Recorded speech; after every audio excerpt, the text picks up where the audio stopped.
So from the main page, you can turn the dial and click on navigation, or down on the bottom you can press map or navigation.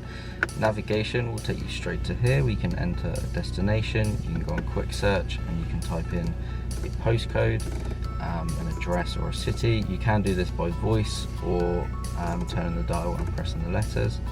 If you press nav again, you can go straight to your home address if you have one set on the car, or your recent destinations will be places you have visited before, and you can select to go straight back to those. From your contacts, these will be contacts on your phone which have a stored address on them. You can click them straight away and go to their destination. If you press map on the controller down the bottom, it will take you straight to map view, and if you push left on the iDrive controller and press down again, you can enter a new destination from there. From the main screen, if you press map and push to the left on the iDrive controller, you can then scroll down, you can turn off spoken instructions, traffic information, you can change the map view so it's in direction of travel, or pointing north, whichever way you want it.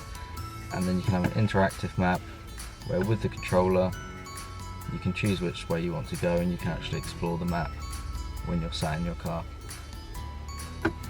And to go back, just press map again and you're back to the main menu, or press navigation and you go back to input destination.